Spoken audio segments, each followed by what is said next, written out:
given that a particle moving in one dimensional motion from rest under the influence of a force that vary with the distance traveled by the particle as shown in the figure. The kinetic energy of the particle after it has travel 3 metre. तो इस case में हमको क्या find out करना है, हमको find out करना है kinetic energy of the particle after it has the travel 3 metre. तो इस केस में क्योंकि ये फोर्स और पोजीशन या फिर डिस्टेंस का ग्राफ है, तो area under force and distance graph जो होता है वो वर्क डन देता है और हमको काइनेटिक एनर्जी पार्टिकल निकालना है. और ये भी लिखा हुआ है कि पार्टिकल्स ऑन द फिगर और the particle move in one dimension from rest. देखो इस केस में लिखा हुआ है फ्रॉम रेस्ट, मतलब इनिशियल काइनेटिक एनर्जी इसका 0 है. 3 मीटर के बाद जब उसके पास कुछ वेलोसिटी होगा उस पॉइंट पे, तो उस पॉइंट पे क्या काइनेटिक एनर्जी उसके पे आ चुकी होगी. तो ठीक है, तो क्या करना है, सिंपल सी बात है, वर्क एनर्जी थ्योरम लगाते हैं और सॉल्व करते हैं. क्या कहता है work energy theorem? Work energy theorem बोलता है कि so that work done by all the forces is equal to change in kinetic energy of the object. तो इस केस में क्या करते हैं, क्योंकि हम जानते हैं फोर्स और जो डिस्टेंस का जो ग्राफ होता है, area under force distance graph, we get the work done. और इस केस में कहाँ तक मुझे निकालना है, 3 मीटर से. और स्टार्ट वो कहाँ से कर रहा है, ट्रैवल एज फ्रॉम रेस्ट, मान लेते हैं रेस्ट है, फ्रॉम रेस्ट, तो वो ये यहाँ से वो स्टार्टिंग कर रहा है फ्रॉम रेस्ट. तो जहाँ से वो स्टार्ट कर रहा है मोशन, तो पोजीशन बताया नहीं है कि कहाँ से स्टार्ट कर रहा है, तो हम ओरिजिन से स्टार्ट समझ लेंगे बाय डिफ़ॉल्ट. तो क्या करेंगे, इसका एरिया निकालते हैं.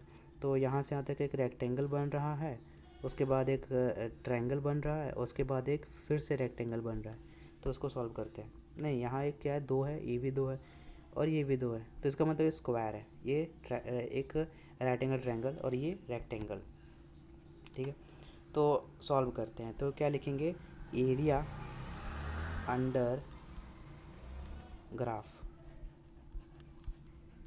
तो वो क्या होगा, पहला तो स्क्वायर जो कि लेंथ इनटू ब्रेथ से कर देंगे, मतलब हाँ, स्क्वायर साइड स्क्वायर, तो 2 इंटू टाइम्स ऑफ 2 कॉल्ड 4. पहला स्क्वायर निकल गया. दूसरा राइट एंगल ट्रायंगल, जिसका जो बेस है हाफ इंटू बेस 1 है और जो हाइट है वो भी 1 है, तो इसका 0.5 मीटर. एंड जो तीसरा है जो कि है एक रेक्टेंगल, इसका जो लेंथ है लेंथ 1 मीटर है और जो ब्रेथ है वो 2 मीटर है. You get 2 metre. सो इसका metre square metre square metre square.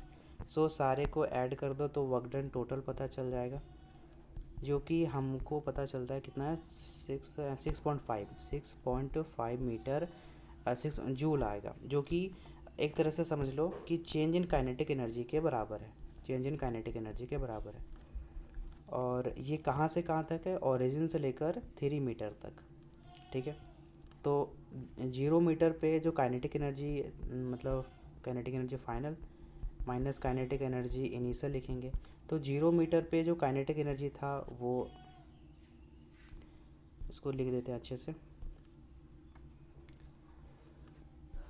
जो मतलब हमारा जो टोटल वर्क डन आया वो चेंज काइनेटिक एनर्जी के बराबर आया. तो ये जो चेंज हुआ है वो 0 मीटर से 3 मीटर तक है, और 0 मीटर पे काइनेटिक एनर्जी क्या था, 0.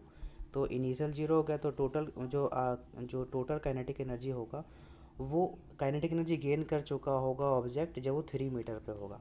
तो इतना ही काइनेटिक एनर्जी उसके पास अभी है, 6.5 joule. Hope you like the video. Thanks for the watching.